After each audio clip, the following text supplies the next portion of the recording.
Deep in the Amazon rainforest, I sit on a knotted, rotting wood plank floor, my legs folded before me, and my back scratching against a splintering bench. The floor seems to be vibrating, and I realize my ankle has developed a life of its own. It's tapping against the floor, nervous energy and excitement. Jeff sits to my left, and on the far side of him, 2 Europeans we met in this place. A German, I believe, and a Spaniard. Carlos looms high on a bench above us, only the puff of his cigar visible in the darkness. He's a tiny little man, but he looks like a king now. Giant before us, the silhouette of smoke swirling around his head, backlit by the moonlit sky. The sun is down, the stars and the moon flicker, and katydids strum their violins. This is not a house. Not in the classic sense, anyway. It's not a cabin, either. Cabins and houses, well, they have walls. This has wooden support beams, every, 8 feet or so. Their knots rotting, their crevices deepening. On the right sits a fire pit with a cast iron cooking grid over top. It's rusted and the remnants of dinner embers still smolder. Smoke dances above it and I smell overcooked chicken, blackened and burnt. The rotting wood plank floor hovers on stilts 6 feet above the ground. It's muddy and marshy. Carlos tells me that in March, when the Amazon River overflows, the water rises to just inches below the floor. I can imagine our little hut in those times, a mirage of humanity hovering just above the tide pool of reality. But for now, it's dry. It's home only to mud and marsh and a dozen chickens, clucking mournfully. Carlos docks his cigar in his lips and lights his flashlight, illuminating an old liter jug of Coca-Cola.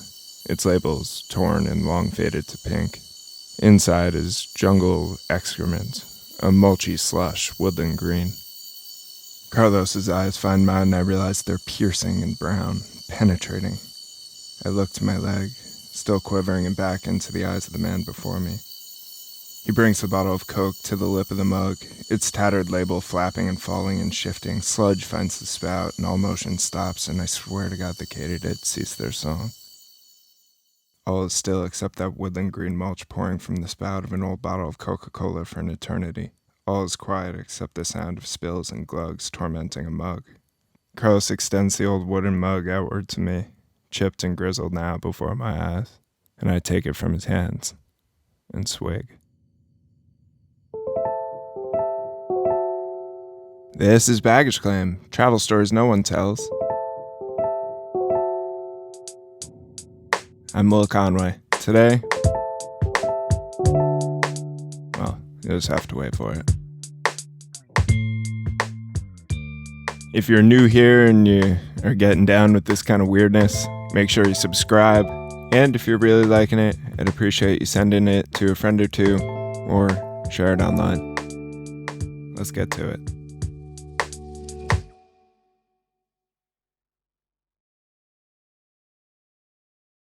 My stomach churns, my breath returns, and I can still taste dirt on my tongue as Carlos begins to sing.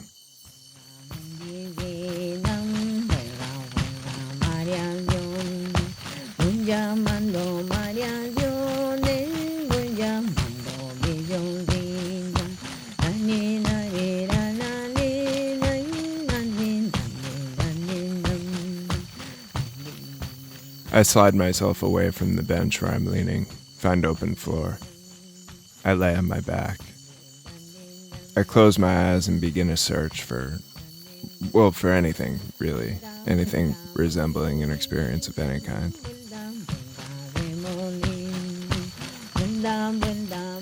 I can feel my eyebrows, my cheeks and my face where they are. I can sense heat in my hands, in my thighs.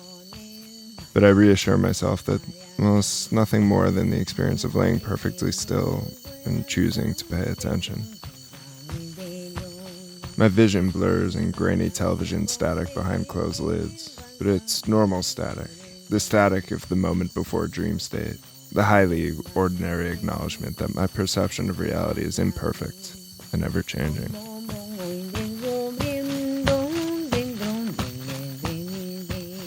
I'm falling in love with his voice, his stability, his presence. I'm recognizing how impressive his existence is altogether, how noble and exhausting the task of singing without pause for hours must be. I'm sensing a change in my emotional state, and maybe I'm beginning to experience something. Then Jeff coughs, and I remember that nothing of any real interest is happening, except that I'm sitting in a hut in the Amazon rainforest with 4 perfect strangers, waiting for something.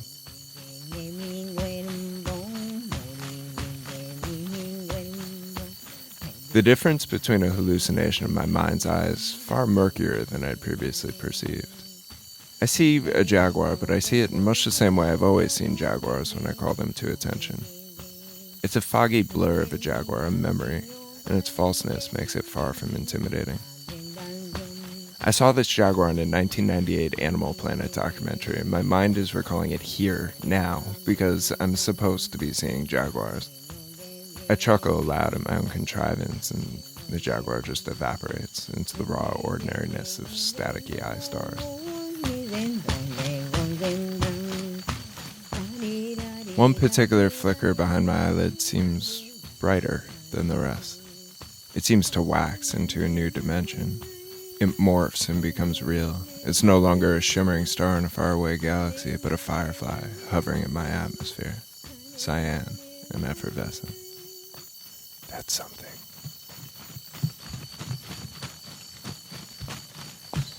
There's a bush, leafy and green. It's foggy and false at first, but then it warps into reality like the flicker before it. I sense a single eye in its shadows, peering at me, judgmental and external. The eye is yellow and black and feline, and the being shifts, and I recognize it as a jaguar.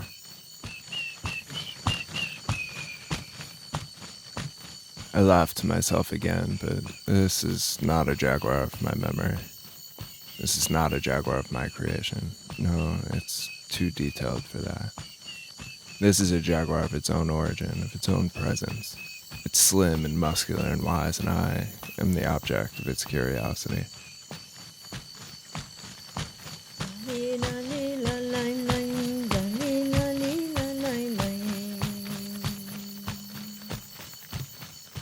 I sense footsteps and realize Jeff is stepping over me. I open my eyes as he moves past. His shadow finds open floor space and lays beside me. I close my eyes again, and the jaguar hasn't moved. It's still peering, leering, judging. But I'm not scared. I try to engage with it. I crave its wisdom, its insight. I call out to it, but it looks away. Meanders through the brush, disinterested.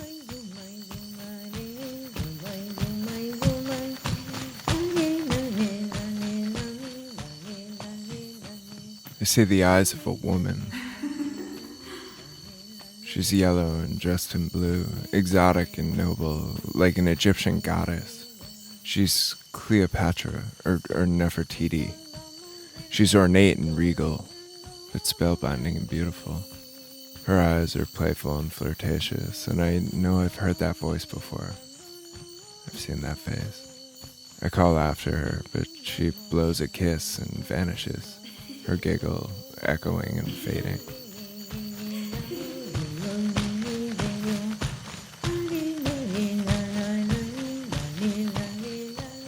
Grass tickles my shoulder blades. Trees rocket skyward from my periphery. They grow before me. They age 100 years in seconds. They're redwoods, but they aren't. Their trunks are red and glowing. Their spiny coniferous needles are deep blue, buzzing and pulsating, though just barely visible against the shadow of midnight forest behind them.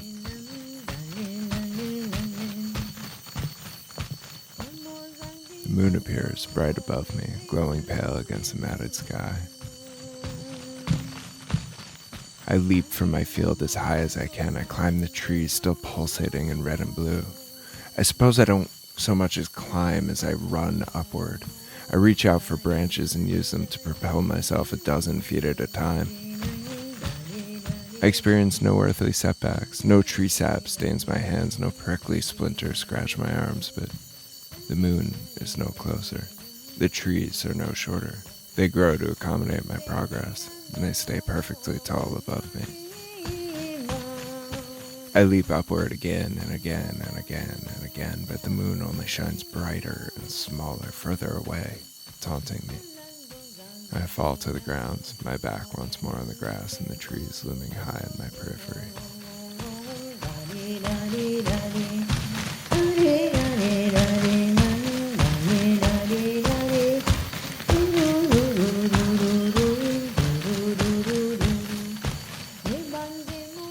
The trees vanish, but the moon stays where it's been. Around me, perfectly straight lines, much like lasers, of every shade of every color, ascend upward toward the moon. I realize I'm in motion, speeding forward, and I realize the moon is not a moon at all, but a light. The lasers solidify into something more than light. They become steel, and I'm standing on the roof of a speeding train, roaring angrily, mightily, but somehow perfectly smooth, through a tunnel. The light is the radical contrast of brightness at the tunnel's mouth. But then I realize, and not as some grand announcement, not as some profound realization, but almost too casually I notice that I am rushing to the light at the end of the tunnel. But I'm not afraid. I'm curious.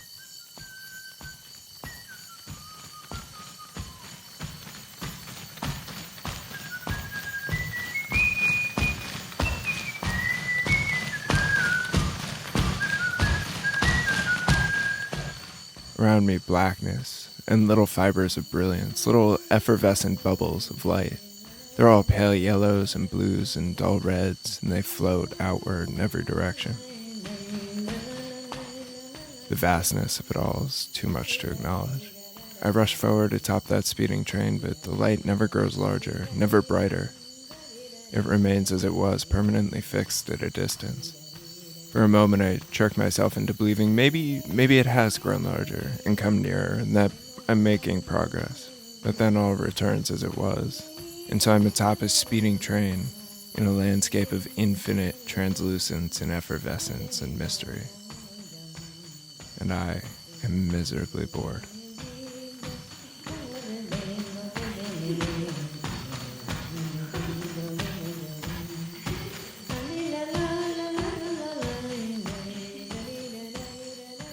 I'm being watched, judged without judgment.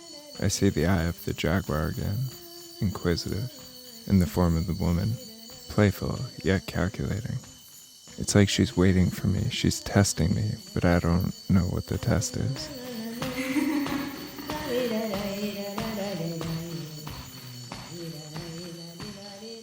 Please, I say, let me talk to you. Let me learn from you. She grows large and almighty. She becomes a golden statue perched on a throne atop an infinite marble staircase, grand and ornate. I drop to my knees and climb her steps. Let me talk to you, I say. You're not ready. Her words are in my ears, in my real ears, in the world where Jeff coughs and Carlos sings and the katydid strum violins. She is outside me, outside my mind. She occupies the same plane that I do. She's larger and grander than that contained within myself. And I know that in this moment, she exists whether I perceive her or not. She's bigger than me. She's grander than the world. She is the container of all that. You are everything. Please, I'll do anything. Just talk to me. I see you laughing, delighting in my mortality, my smallness, the finity that defines who I am, or doesn't it? Because I don't know, and you do. Yeah, I see that marble staircase. I'll climb forever if you ask me to.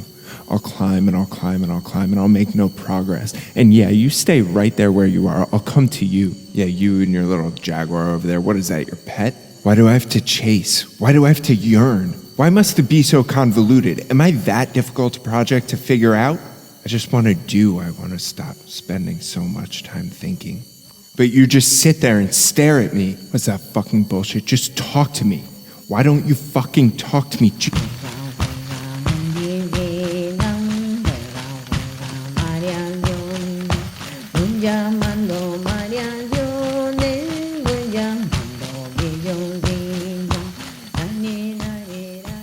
They all shatter into a tile mosaic colored in the same golds and blues as the woman.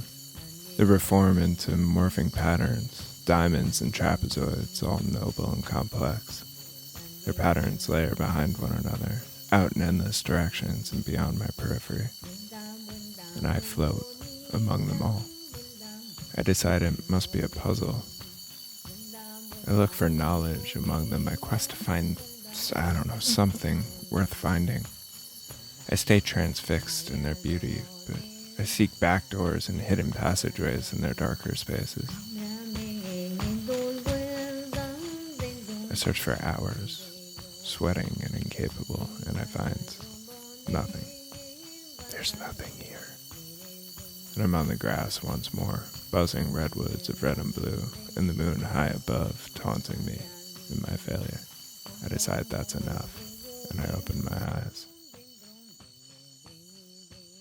Carlos sings softly on the bench, and katydids hum and chickens cluck. Less remorseful now, less pathetic. Fireflies buzz above me, frantic and busy and frightful. I rise to my feet, content in my failure.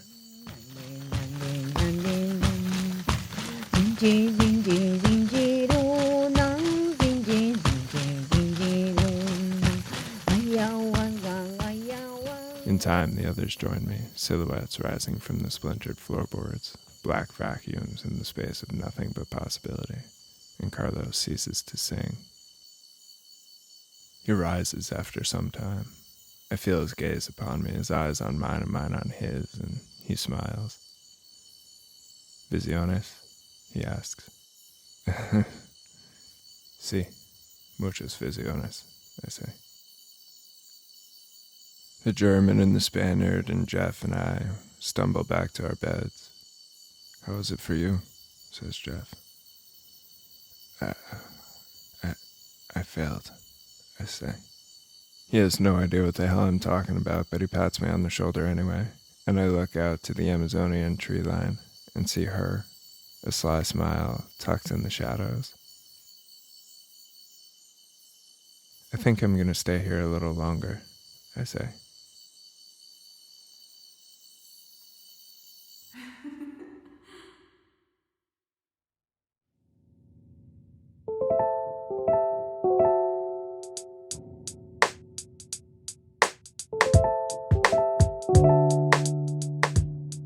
Well, I'll say this. The podcast better work out, because I'm not sure I'm getting hired after that one. That was Baggage Claim, travel stories no one tells, and I'm Will Conway.